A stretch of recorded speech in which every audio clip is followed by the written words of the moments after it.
Thank you. All right, welcome to TruthStream. We're here with Ismael Perez and Joe Rosati. And this is Scott Stone. Well, thank you, Joe. We've got a lot of interesting topics to discuss. And with that, Ismael, do you want to open up? Sure. Hi, everyone. For those who don't know me, I am Ismael Perez, the author of Our Cosmic Origin, a book that completely shatters everything we've ever been taught about our history, about God, spirituality, philosophy. It is a book that actually reveals the truth about our galactic heritage, our origin, the many world connection, the fact that our origin here wasn't unique to the Earth, but that we are part of a cosmic ancestry that started off at the highest level of reality. And through this process that I reveal in my book called Involution, which is the descent of spirit into matter, we gradually began to explore the different realms as we became denser and denser. So in that book, it's a trigger, it's an activator tool, as well as a restoration of advanced higher knowledge in preparation for the ascension of planet Earth. I also consider myself a cosmic ambassador. I am part of an intergalactic alliance composed of many races that are serving a covenant that has a lot to do with the establishment and restoring the office of the Christ, which is the office of everlasting life and light. It is known as the Covenant of Palador, and I am one of the 13 members within that covenant. Well, I know that there's a lot of people that are familiar with your work, and then there's many that are learning about you every day. And I was just, I saw you first on Nicholas Vignamin's show, and I've been an assistant for him for the last year and a half, helping him procure guests such as Gene Decode and Gene Ho and Megan Rose. And so a lot of this stuff is new to me. And my buddy Scott has been pretty aware of a lot of this. So if you could, we'll start kind of at level one first, and then we're going to go on a trajectory through this podcast. So if you could let people that may not be familiar with what's going on in the world, let's say, you just, sorry, there's a little car going by there. But if someone's not familiar with what's going on in the world, and we're going through the Great Awakening, what's a good place to start for someone that is at least questioning things, but to let them know what it is that we're really going through? We're going through a change that was actually prophesied in all the ancient records. We're going through the greatest transformation in the history of humanity, something that our ancestors have been excited about, and something that is unfolding as I speak. So that explains why everything is crazy right now in the world. It seems like things are deteriorating at the external level of reality, but that's a fact, because what's happening is that everything that exists is held together through frequency and vibration. So when the frequency and vibration changes, so does the matter. So the matter that we perceive is only emergent because of this vibrational frequency. So right now, what's happening is the entire current humanity, and actually the entire solar system, is going to a shift from one level of reality to another by shifting dimensions, by shifting frequencies. So what's going to be happening any day soon is that matter as we know it here on this planet will be changing to the next stage of evolution. And so great things are upon us. We're actually living in the best times ever in the history of the Earth. More so because we're also ending many cycles. We're ending a 2,160-year cycle, which is from one house to the zodiac to the next. We're ending 12 of those, which marks a 26,000-year cycle known as the Platonic year, as our solar system revolves around its parent sun.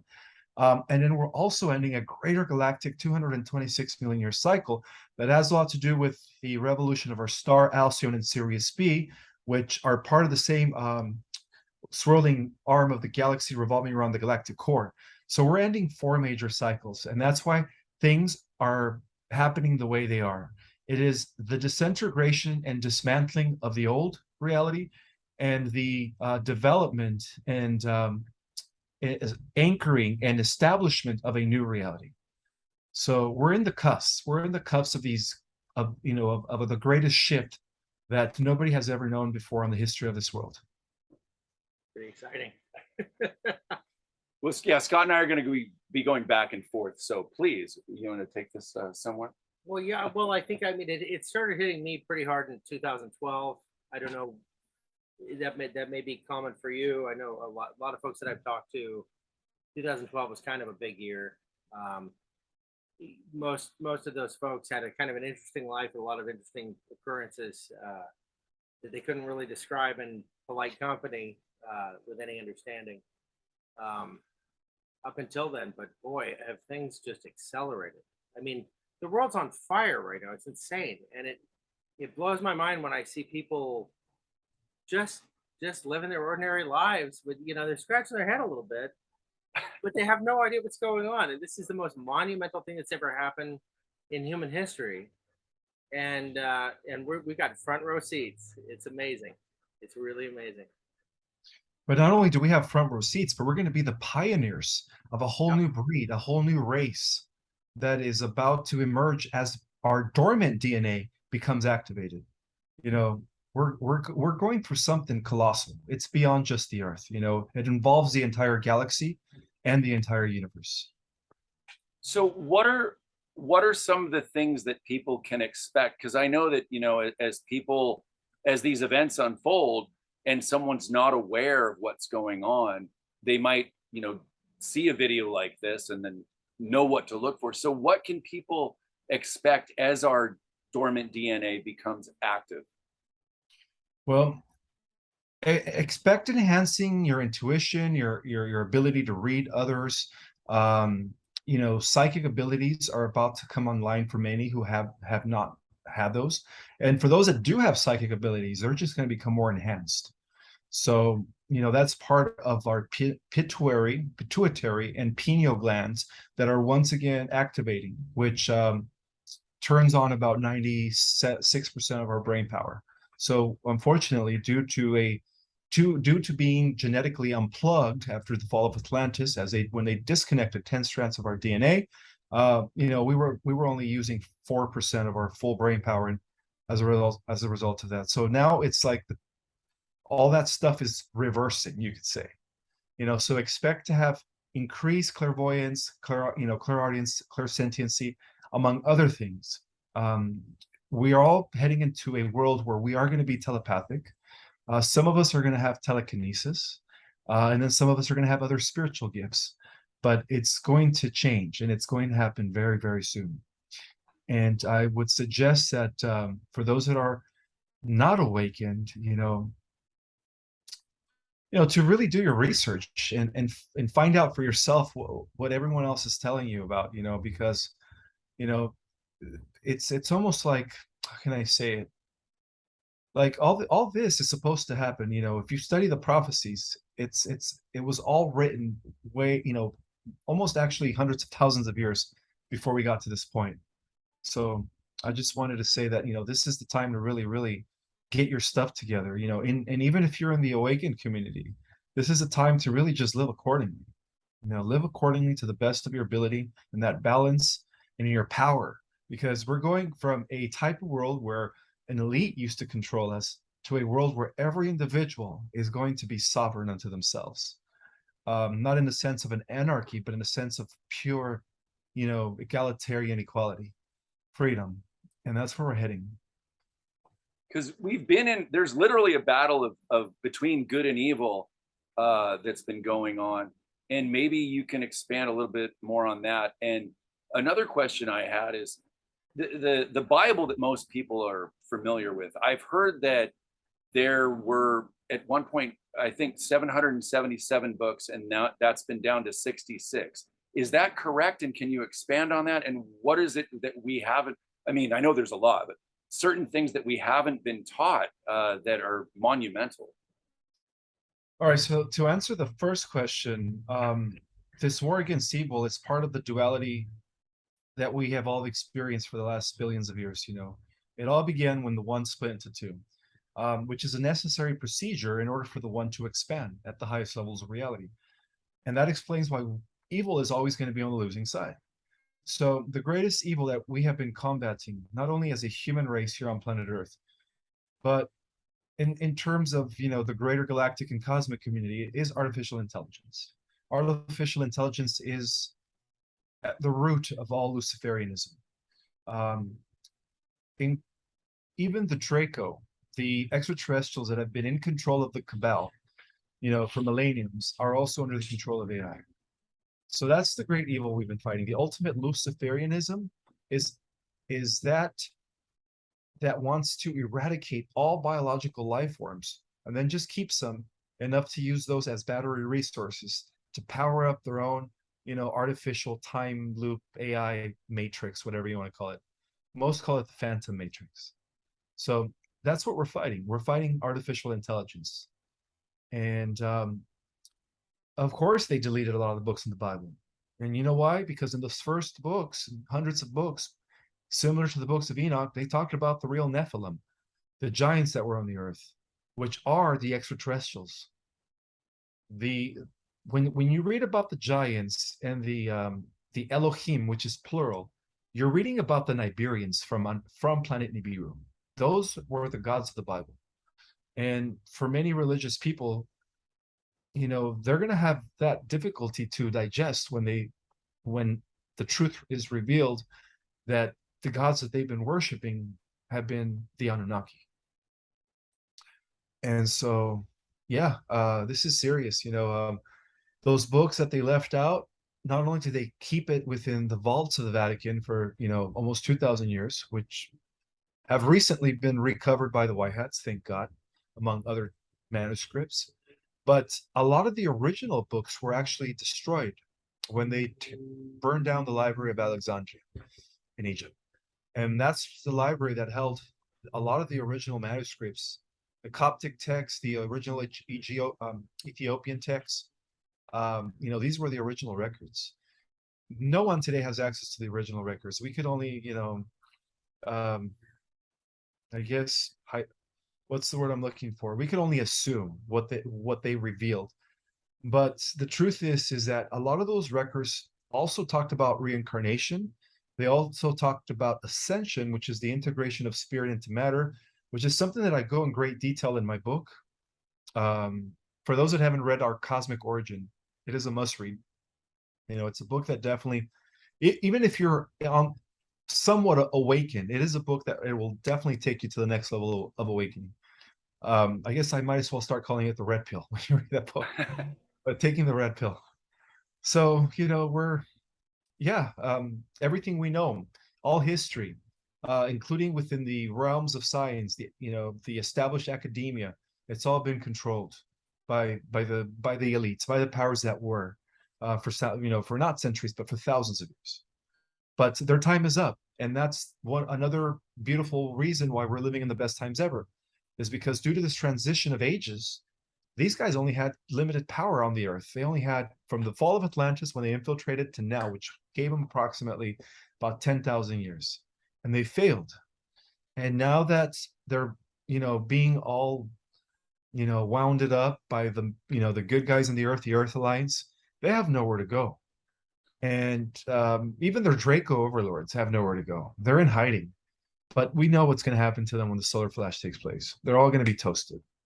So, everything's going to come back. Everything is going to be restored. The original, records, the real history of the earth. In the scientific community, as I speak, there's a huge revolution from a one universe to a multiverse with many dimensions, where quantum science, quantum physics becomes the new, Newtonian mechanics. Because there's been a huge suppression within the realm of the scientific community. Everything that the quantum physicists have discovered through the different fields of quantum mechanics, right? String theory, M theory, all that stuff is actually telling us, that we are part of a multi-dimensional structure and that there's multiple universes.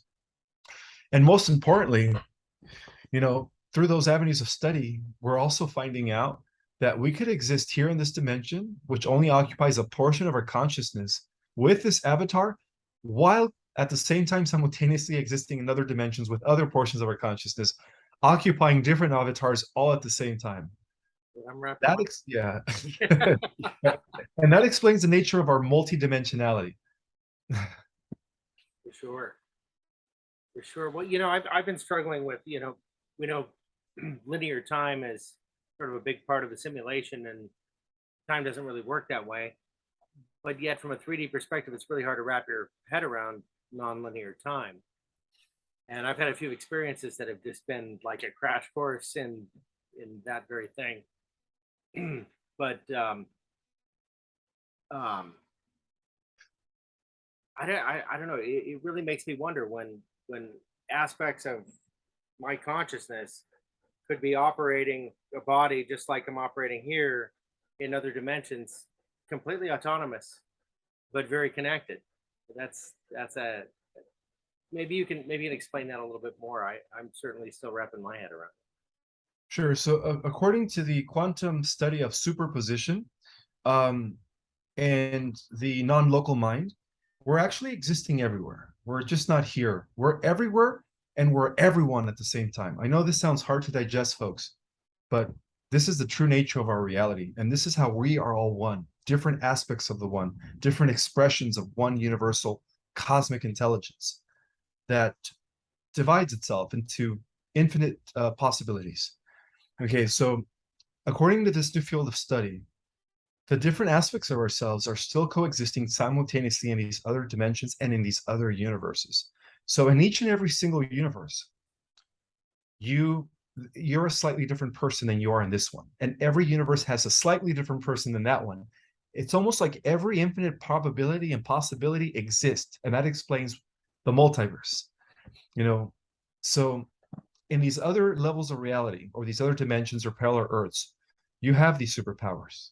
You have these, you know, you're perhaps an immortal, maybe in, you know, your fifth dimensional state of reality, when you, as you are operating a mothership, by the way, a lot of the star seeds down here that are boots in the ground are also existing up there, you know, operating ships. We're commanders. We're, you know, we've been involved in this galactic wars.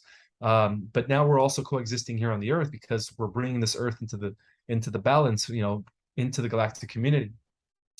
So as we exist in these other dimensions, you know, when we learn how to connect with those aspects of ourselves, all that begins to happen is we begin remembering those abilities. We begin remembering those gifts that we have, those powers. And also our body begins to change. And that's the true meaning of multidimensional integration, which I believe it's going to happen at the solar flash when the ascension takes place. All those different levels of reality are going to collapse. They're going to converge into one solid here and now. And that's what's going to make us, you know, superhuman. I'm gonna put Lily inside. My dog is over here and it's like 94 degrees. She's panting. Come on, kid. Excuse me for just a second. So while he does that, I know that there's a few things going on that might need some clarification that you wanted to address. So please feel free to touch base with those. Okay, so before I you know, express that, let me just leave this with a final thought regarding what we were talking about. Please. So, according to the new science, our mind isn't in this body. It isn't in this skull. Our mind is a field. It is a field that is everywhere in the entire cosmos, and it's everywhere at once. So that also validates the idea that we are everywhere and that we are everyone. There's a movie that just came out recently. I think it's called Everywhere and Everyone. Yes. The typical Chinese family. It's a typical Chinese family. And the husband of this Chinese lady pops from an alternative universe where she has these abilities, right? With, you know, martial arts, superpowers and stuff like that. And he tells her, hey, listen, the multiverse, the multiverse is at stake. It's under threat. We need you. You know, and that movie is telling us the truth about how we really exist as multidimensional beings. So I haven't seen it yet. I've seen the previews. I really want to watch it. Another movie that gives more confirmation on our multidimensional existence and how there's different versions of ourselves that exist in parallel universes that occupy another percentage of our consciousness, is the movie Doctor Strange. There we go. Both of them talk about sorry about that. My dog just came to the scene as you're putting your dog away. My dog just came to the living room. So don't mind the her collar. She's got like her tag and everything, and when she walks, you hear her collar move up and down. No worries. Okay. So yeah, I just wanted to also end that with regarding Doctor Strange is when is that film from? I think it's put together by Marvel. Yeah, it's the last couple of years. Yeah. Okay. Yeah, Floki, also a Marvel product, I think was kind of interesting. I think it's Floki, the Norse god of mischief. That whole story, there was a series, and it was really interesting how they went through how he, how he found himself in different moments in time. Like he was sort of sussing out this experience, in ways that are probably familiar to us. But that sounds accurate too. Yeah. Oh, very. Yeah. If you haven't seen it, watch it. You'll get a real kick out of it, I think. For sure. It's funny how they just drop this stuff right at our feet. Right. Oh, we did? Well, that's good. See, I'm glad that they're making movies like this. Now, these are the movies that we're going to be creating in the new Earth, in the fifth dimensional reality. You see, a lot of people ask me, are we still going to have the music industry? Are we still going to have acting and draw? And I'm like, yes, but it's all going to be based on spiritual evolution. It's not going to be negative stuff, fear mongering. It's all going to be for purposes of spiritual education. And that's what the new industry is going to be. People are still going to play piano. People are still going to have a gift of the voice. People are still going to play music with instruments. It's just going to be different. It's going to be so much better. Okay, so I would like to address a statement that I said about a few weeks ago regarding Elena Denon. Now, I'm just going to correct myself. It's not that her body is dead. Her body is still her body. It's just that her soul was replaced by something else. She has been taken over by a dark entity by the name of Enki. Enki is actually Lucifer in the Bible. Enki is what we call the Draco Anunnaki, that comes from the royal blood of Draco star system in the Thuban area of Orion. His mother is the dragon queen known as Dramin. Dramin has been the ruler of the Draco Orion Empire, by the way. And so Enki has been doing work for her in secret. So everything we know about Enki has been switched. So even the Sumerian tablets, not to mention Zachariah Sitchin he was aligned with the elites. He was very Cabal. Most people are starting to figure that out now. But, everything we know about Enki has been twisted because of the fact that those records were tampered with. He's actually been at the head of the Cabal. And through his son Marduk, Belial Baal, that's who's been pretty much controlling the situation here on the earth in regards to the dark forces, while Enki himself has been trying to create a galactic empire within our vicinity of the stars, trying to bring other worlds under his power. So to the galactics, he's known as the cosmic vampire. And he actually he broke the cosmic code. He violated the cosmic codex. He was told that he was not allowed to go to the outskirts of our universe because that's where the AI was doing its thing. It's, they call it restricted area to the galactics. Enki took it upon himself to go see what that was all about. And when he got there, that's when the nanites possessed him, and that's when they took him from within, and he went from being biological to cybernetic.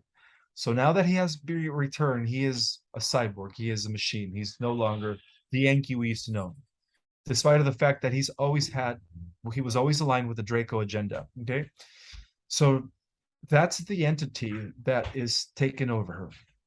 Was it in Leal that was more of an advocate for humanity?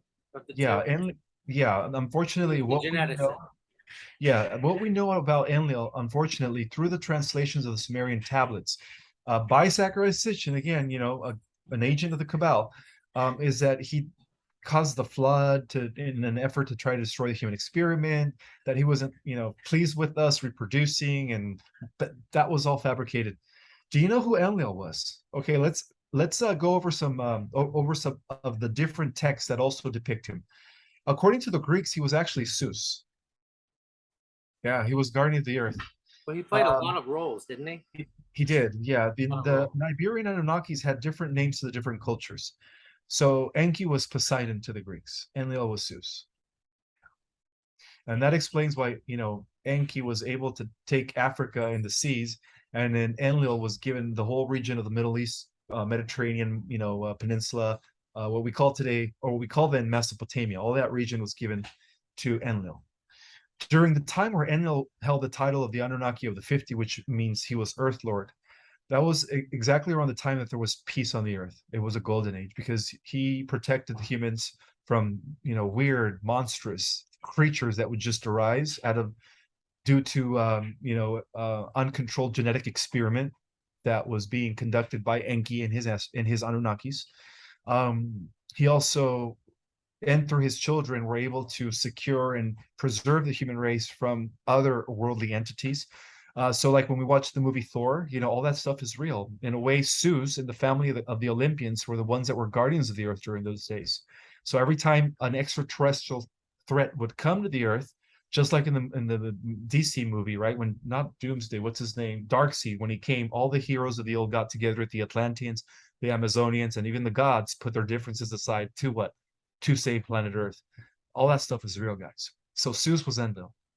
So it wasn't until Marduk overthrew the title of the 50 when he used a cloned army that he brewed in the deserted planet Mars during the Atlantean fiasco about 15,000 years ago, right before he destroyed Atlantis. He was brewing a Martian army.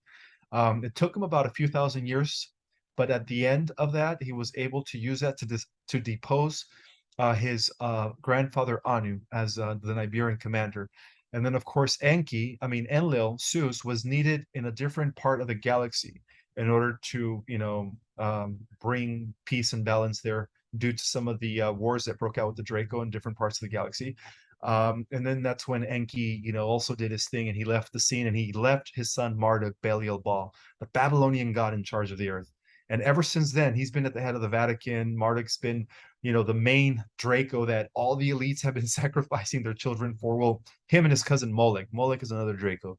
Again, what we call in scriptures fallen angels or demonic forces are the Draco. The Draco in the Bible are the demons. The angels in the Bible are the Pleiades, the Lyrians, the Syrians, the Andromedans, the Arcturians. Mainly the Pleiadians, because it was during that time, it was the Nibirian Pleiadians that were involved with the third Earth grand seeding. But now we're part of the fourth, by the way. Well, we all started out on Lyra, right? We all started in Lyra, yeah. About 600 million. I got really confused when they were telling me I'm Lyran and then Palladian and Arcturian. I'm like, well, it can't be all of those things. It took me a while to wrap my head around. You could. Yeah, I guess it does make sense.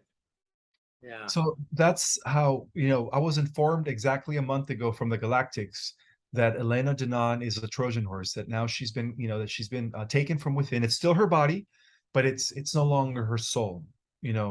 She's being used by Enki. Enki is the one who's overshadowing her. And she is being used to kind of sidetrack the disclosure movement.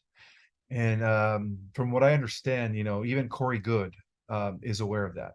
And I believe that he's going to be exposing her very, very soon, because he's talked about how there's been some sort of rift in the disclosure community. He's going to drop a huge intel pretty soon, I think the next week or two, that will reveal what's going on within the disclosure community, who are the infiltrators, the Trojan horses, and, how to be, warned of them so that we don't fall into that trap. You guys know who Corey Good is, right? Yeah. Okay. Yeah. He's also very legit. He's also the real deal. Yeah. Awesome. And so is Megan Rose. Megan Rose is also the real. I love Megan. She's just a doll. Yeah, she really. Yeah. She actually has her own ship. She actually has her own ship as well. That makes sense. It's like we do. I sent Joe a video that I just loved so much, because she's just such a pleasure to watch. No matter what kind of mood I'm in a better mood every time I see her. But she got into an argument with Velnik and had to stop the recording. It out.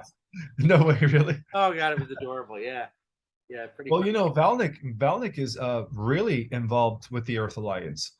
He's working hand in hand with Thor, Valiant Thor, or another Venetian representative of the Federation. So the Venetians are at the forefront. I mean, I wouldn't be surprised if some of the white hats are actually Venetians that look humanoid, you know. But yeah, we have a lot of Venetians right now that are assisting us.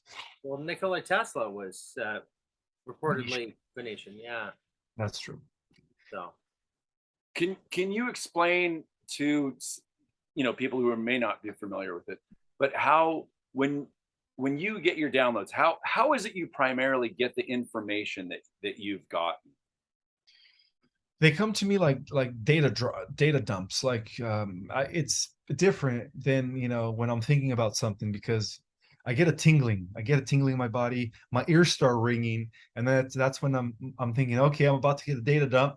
So if I'm driving, what I do is I just try to relax. I take a few breathers while I'm still paying attention to the road.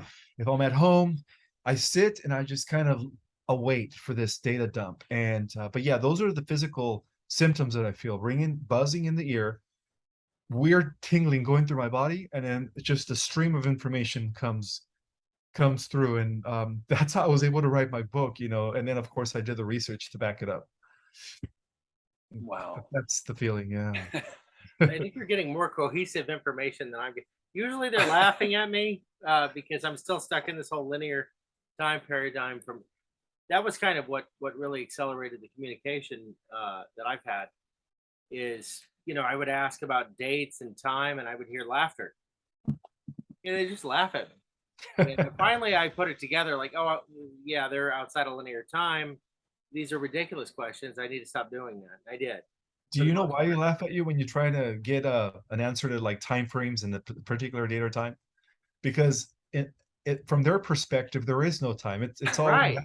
The solar flash already took place. It took me a minute to figure that out. Yeah. Yeah. All the laughter really was the way I figured it out. They got a hell of a sense of humor, that's for sure. Yeah. Well, learning from you has helped me understand my buddy a little bit more, because you know I'm kind of new to all this, and I'm just like, what is he talking about? Yeah, it's not something you want to talk about with. I mean, Joe's a real trusted friend.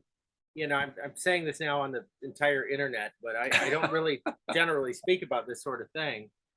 But you know, I figure, you know, in present company, when has there ever been a more appropriate time to have this conversation? You know. Well, I had some questions that a gal had left. I believe, yeah, her name is Christine K. She left on one of Nicholas's on the comments, and I'll read them, and hopefully they're easy to answer. The first one is: so many say this reality is an illusion or even just a game, but how can that be if these times are so cosmically important? Does that resonate with you? Yes. So it's true. You know, the spiritual masters of the East have always known that, as well as the Western mystics. They've always known that this was some sort of a fabricated reality, that it wasn't the original reality. And I believe that even Plato did an analogy to compare the difference. He used the allegory of the shadows in the caves.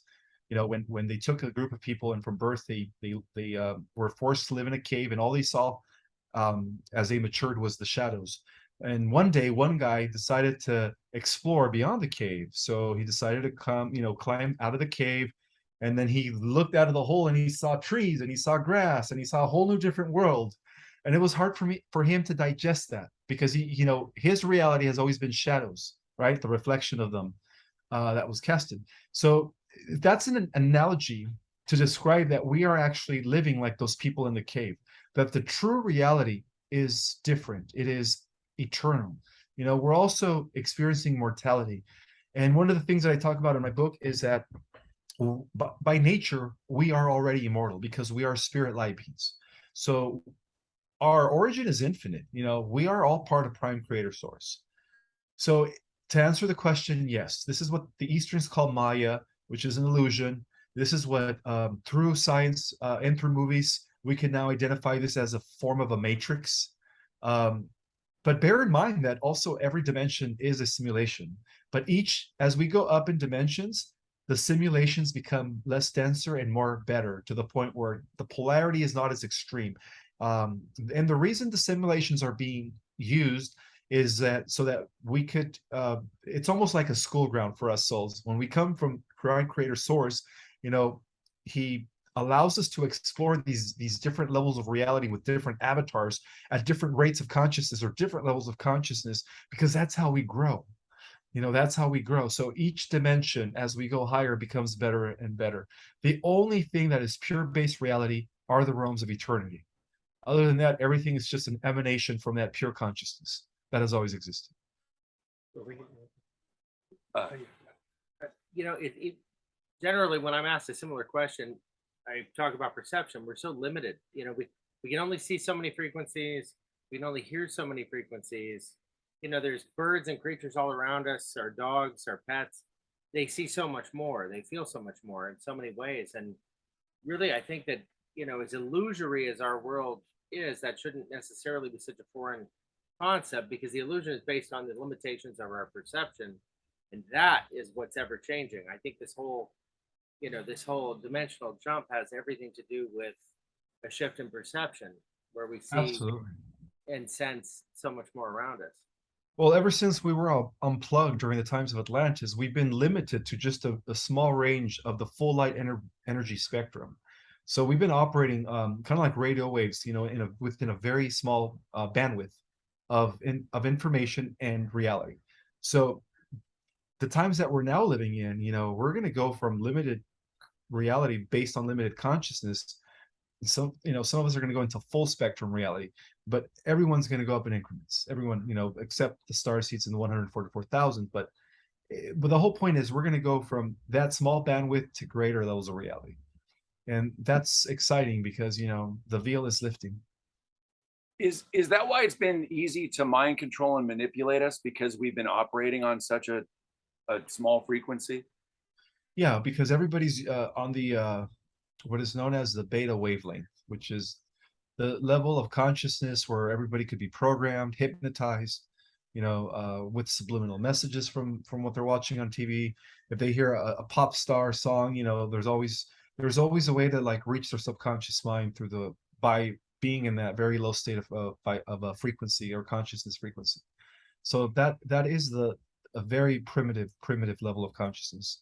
It is when we go beyond that into the alpha, beta and delta waves, where we can no longer be programmable. At that point we are, I guess that's the goal of everyone. It's to reach those levels of consciousness. And then when we do, we also reach those levels of reality. So on the interview you had yesterday, you had talked about how at one point you were approached to be part of the cabal's antics that they did, and you felt something that you knew right away that the person approaching you was not of good energy. So when these people make these deals or sell their soul or whatever, are they fully, I don't think they're fully aware of what they're actually getting involved in, are they? Do you care to expand on what some of the musicians and people in Hollywood signed up for, and then what they actually signed up for? I don't know if they're really fully aware of what they're going to be doing. I think in some cases they're fully aware. They do it for the fame and money, and that's why they become compromised. In other cases, they become overshadowed and overpowered mentally. In other words, they're under a hypnotic state of conscious awareness, where they're not aware of themselves. They're actually just taking orders from the other person's consciousness. So it goes both ways. I wasn't weak enough to be allowed to be overshadowed by his consciousness, because he was a sorcerer, a necromancer. I've always been very intuitive, so I sensed his energy right when he walked in to the Starbucks, and I knew that he was going to approach me. And based on what he said, I knew he was of the dark. Based on what he said about, if you do this, we'll get you into acting. You'll be making movie after movie. We're going to do this for you.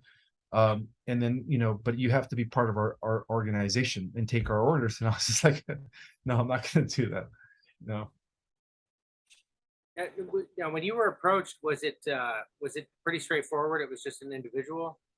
Yeah, it was just an individual. Yeah, he came in wearing all black, long black trench coat. He kind of reminded me of that villain in Harry Potter, with the really full face. Yeah. I had an entity come through, the most beautiful girl, actually. We were in a hot tub at a party at the mansion, and it was the strangest thing. Her eyes became completely black. Her voice changed. It was deep. It was weird. And she's laughing and looking at me, and I'm just in awe at this experience. I mean, there's people all around, but nobody can hear it. And I said, "Who are you?"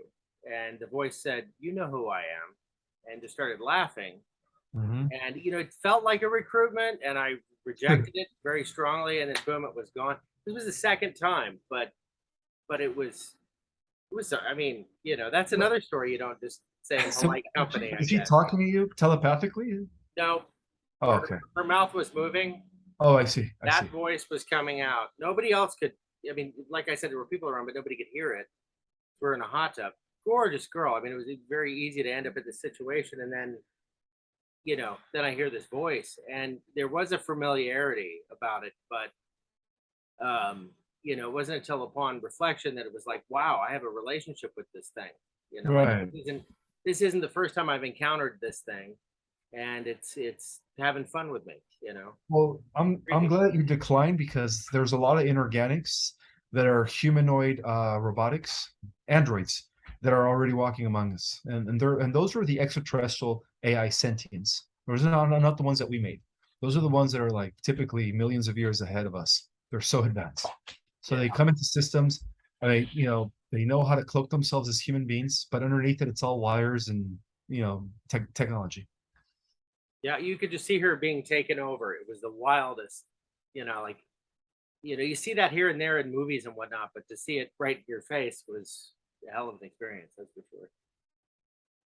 So I've heard something about during the solar flash that's coming, that's going to, in a way, cleanse our planet, and maybe even the entire universe, which I don't know enough about. But what will that look like, if, as far as your understanding of it? It's going to be a total reboot, that's going to take place across the cosmos, where everything that is evil or negative vibratory is going to be transmuted. The only thing that's going to allow to exist are those that are operating within the new frequency, which is based on love, compassion, understanding, joy, peace, stuff like that. So it's funny, when they told me I had work to do, I said, well, what work? And they said, find the frequency and then share the frequency. And that's all they ever said. And I've heard that over and over and over again. Does that sound familiar? Yeah, that frequency is the known as the frequency of compassion, which is unconditional love. So it's the frequency that opens up your high heart chakra. Unconditional love, yeah. Unconditional love. Once you have that frequency, if enough of us have that frequency, we could literally just have the solar flash like that. But it's a two-way process. It's like the sun, as a living entity, is waiting for enough of us to open up the high heart chakra. And then once we all do, then the Christ consciousness grid is going to be ready to open. And when it does, that's when our powers come into play. So they work both ways. It's activating the Christ mind and receiving the superpowers at the same time. Yeah. There was one other question she had, which ties into this, I think. She said, what will happen to many behind bars in all the prisons, both the dangerous ones and the unfairly incarcerated or minor offenders? I have a lot of concern for this population and rarely hear anyone mention them. So that was the question. This girl that her name's Christy K had asked on Nicholas's. Okay, so if they're in jail or in prison because they did something wrong, like most people in prison, but while they're in prison, if they have a change of heart and they have a shift in consciousness where they begin to wake up, because a lot of people wake up in prison, not a lot, a few, but due to this collective awakening, it's affecting people. They're going to have the choice, so when the solar flash takes place, they're going to be able to choose if whether or not they want to go into the new heaven on earth or not. So that's going to be an individual choice based on their change of consciousness and perception about life, and of course, change of heart as well. So would that be applicable? I mean, that sounds like it's applicable to anybody that's So what are if someone's done certain things, and I've heard this over and over, which a lot of people may not understand, that human trafficking is 3 times as profitable as the NFL. There's a movie that's coming out called The Sound of Freedom, which we've been anticipating coming out for over a year, couple years now. We're not sure when it's coming out, but what are so are there certain people where they're just not there's maybe no hope for them, but other people, if they're willing to look at what they've done and take on either Christ or going the route into helping humanity, what is there something that is a divider in that? Like, some people just are not going to make it based on the evil acts that they've done. Well, if they haven't repented, if they're not sorry for what they did, then no, they're not going to make the positive timeline. But it doesn't mean that they're never going to make the ascension, because some of these people are going to be reincarnated in another third dimensional like Earth that's still going through a dark period, in order to relearn the same lessons, to hopefully have an opportunity to ascend when that world goes through its own ascension. So you know the way I see it is that Prime Creator Source wants no soul left behind, you know, including those that are going to the transhumanist agenda. At the end of the millennium, we will have the ability to liberate those. And then, of course, the only thing that we will be compelled to destroy would be the sentient AI, because that thing has no soul. Yeah, I was kind of shocked when they told me about how many people were without souls, that there was so many people. And then I started asking specific questions, and I was kind of shocked because these are people I interact with on a regular basis, and they're seemingly unaware of that fact. But yet, on some level, it totally makes sense. What do you have to say as far as all the folks that are, I mean, the soulless folks, I suppose? I would say it's almost 1/3 of the population. It's pretty profound. Really? That's a lot of people. Yeah, only a little less than 5 billion have souls. The rest are NPCs, alien androids that are working with the Animus, which is the AI we've been fighting on a cosmic level, that are also posing as political leaders, right? That's why they have no spark in their eyes. Some people call them clones, but some of them are actually robotic. But what's driving them? I mean, we know the Dracos, they What's dine driving on them? loosh or whatever. But what propels these soulless folks is they're, I have a good friend that is soulless. And I'm thinking, well, she's not out doing anything nefarious. She just has no idea. So he asked what drives them. I have it on mute sometimes when we hear some pretty loud noises. So you mentioned animus. It's kind of funny because I was thinking, what is the animus behind?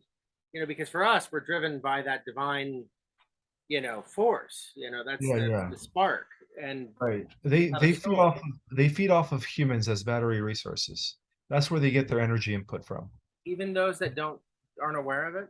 No, because get this: each cell in our body generates the potential of 1.14 billion billion volts of electrical power, input and output power. In other words, when you combine that with, or times that with, trillions of cells, that's like a lot of electrical input. And so they have the technology to harness that.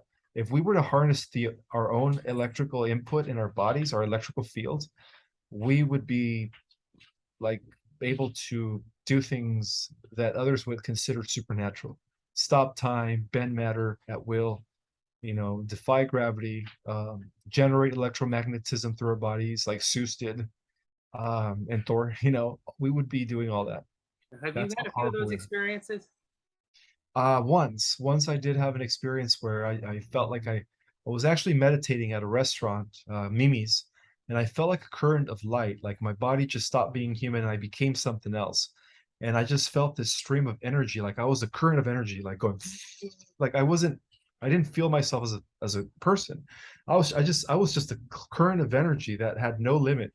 And yeah, it was a weird experience, but I was able to snap out of it, because I mean, it felt really good. I don't know if you guys have ever felt like a current of energy, but it is the best feeling in the world.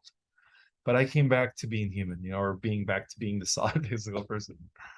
Yeah, I had this. I went with my sister to this event where this woman did like this aura cleansing, and at the time I didn't pay a lot of attention about this stuff, but I thought, yeah, sure, why not? And afterwards, it provoked this powerful experience. I was just taking a shower. I had a date later, taking a shower, and all of a sudden I find myself just sobbing uncontrollably. But it was just tears of joy. But I just couldn't even control it. It was so intense.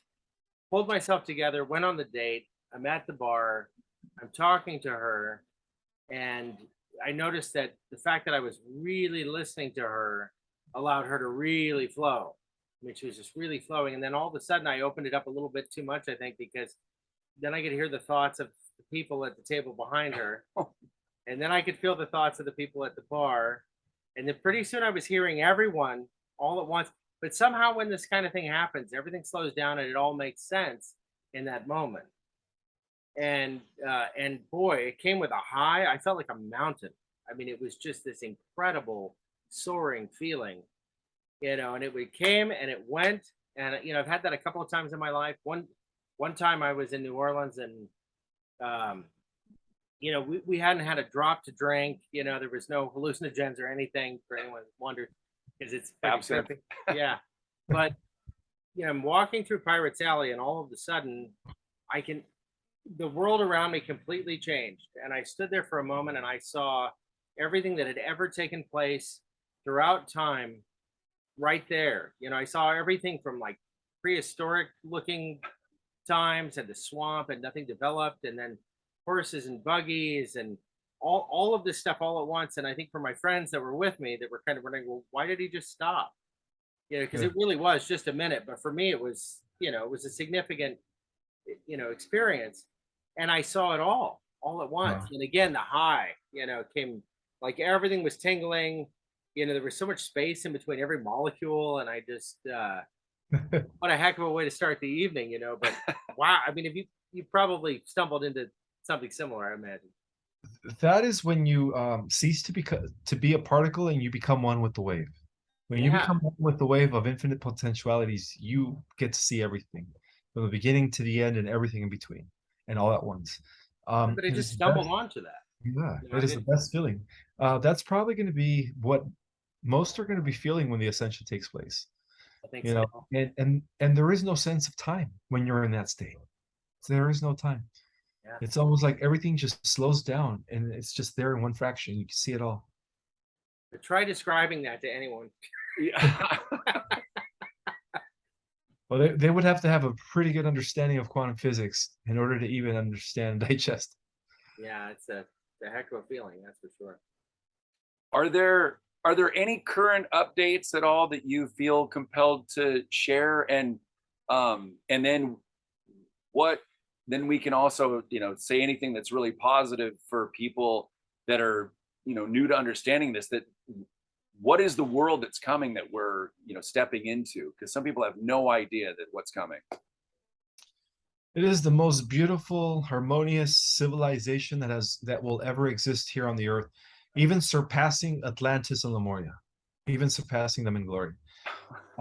If people only knew what's about to take place here, I mean, this earth, being the ultimate living library that has ever been in design by the cosmos, is about to take her rightful place in the multiverse as the living headquarters world, in which a new race, a new council of guardians, will be overseeing many galaxies and many worlds from this earth, and when she becomes a fifth dimensional reality.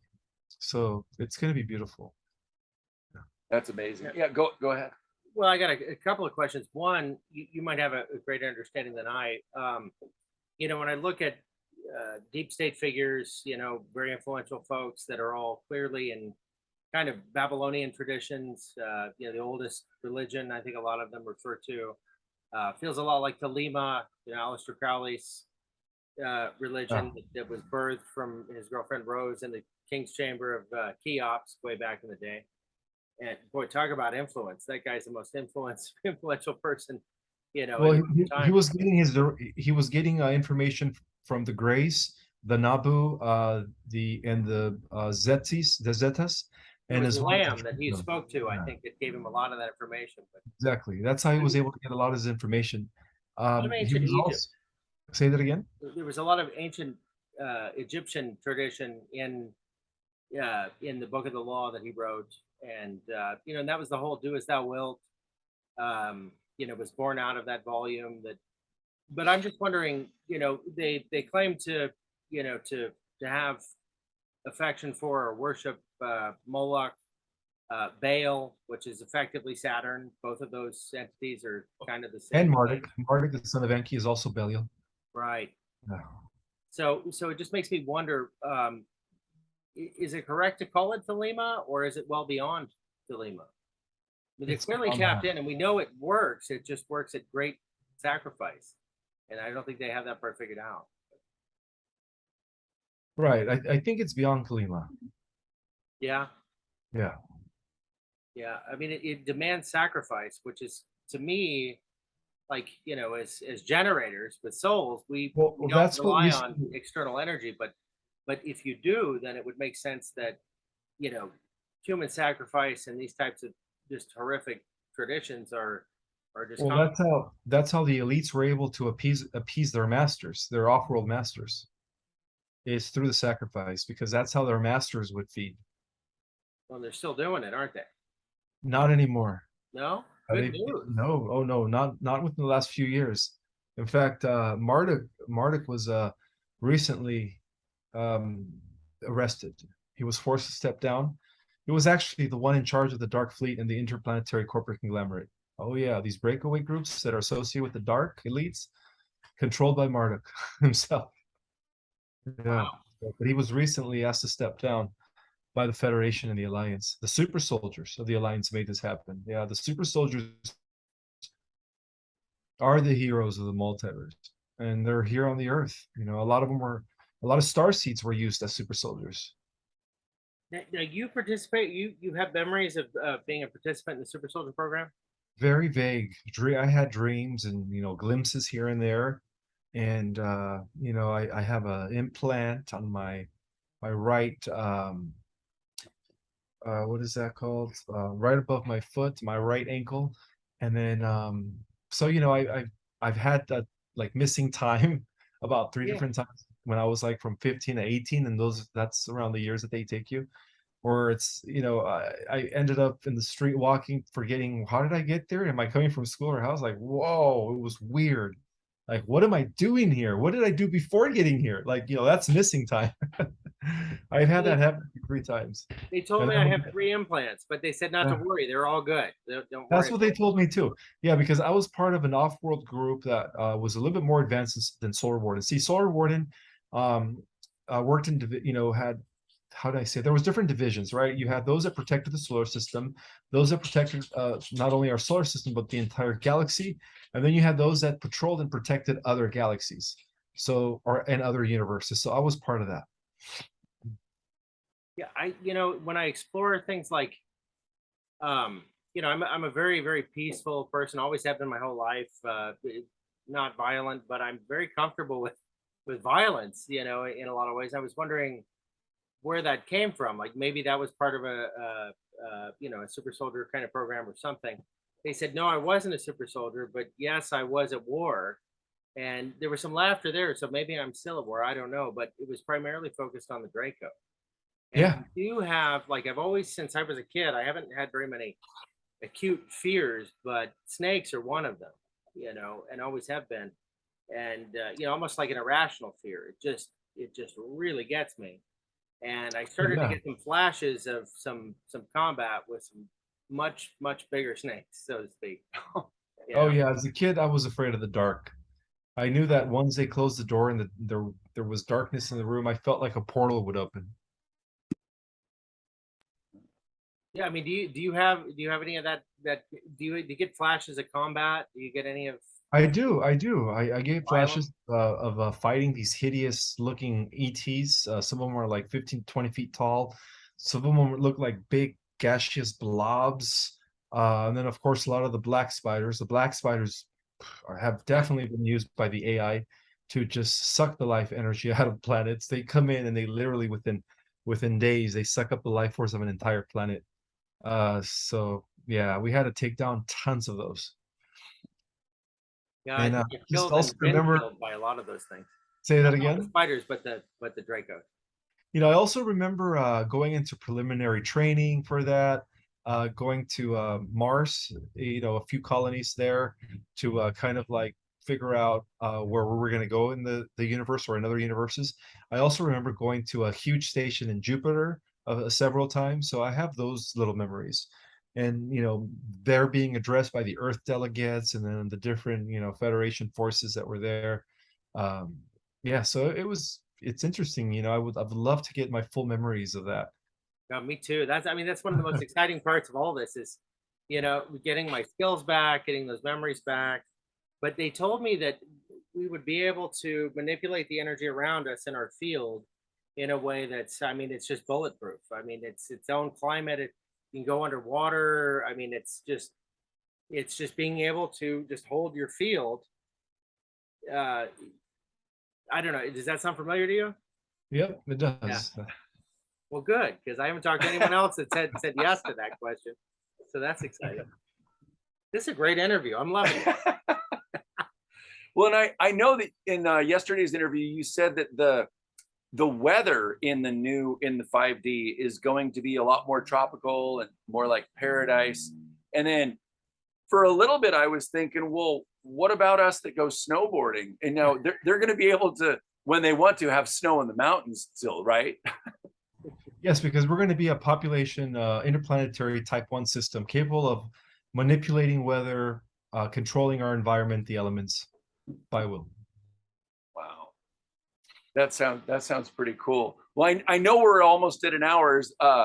I'm sure we'd love to have you back at some point. We'll arrange that later. Is there anything you want to say in closing? We're so appreciative to have you on our show, and this has been an amazing experience, and it's been really cool to watch someone back up what Scott's talked about. I have never spoken publicly about any of this, just so you know, but yeah, I would love to do this again for sure. I would love to assure you, Joe, Scott's not crazy. He's just been through a lot, Yeah. That's awesome. But one final thing is, for those that haven't read my book, Our Cosmic Origin, it became bestseller, and there's a reason for that. We're living in a time where disclosure is coming to us in increments and portions. That book is the disclosure. It's the next level disclosure. It puts everything into perspective, tying in the true history of the Earth, how that connects to the true history of our galaxy, the cosmic organization of things, Earth's relationship to the cosmos, the different levels of reality. It's just a book that, to me, it's an attempt to explain everything. But again, everybody could, see it differently. But from what I heard is that it is definitely a book that shatters the matrix. So, and where exactly do folks find that book? On Amazon. They could order it on Amazon, or Our Cosmic Origin by Ismael Perez. And I also teach online courses that really give people the proper galactic information that they need in order to see if they could align with any of it. I go really in depth with like deep knowledge in these courses. I also teach people meditative techniques that will also help them align with their multidimensionality and their galactic self. And where would they find your classes? The link is okay for those who don't have Instagram. What I could do is give you a link, and then you can put it on the description. Yeah, we'll put it on the description. My Instagram, which is under Project Restoration Zion 1, and that's my only Instagram. All the other ones are fake accounts. I also have the link in my bio. Awesome. Anything else, Scott, you want to say in closing? Oh, so much, but I don't think we want to go another hour for a future day. I'd love to do this again, though. Hopefully in a couple of weeks or whenever you have available time. I know you're a pretty busy guy these days. Right on. We could probably do it in like 3 to 4 weeks. Awesome. I like it. Awesome. Thank you so much, Ismael. We appreciate you. We'll put all the links below, and look forward to the next time we chat. Thank you, Joe and Scott. It was a pleasure. All right. Thanks so much. You're welcome, guys. Have a good evening. Appreciate it. You too. Bye.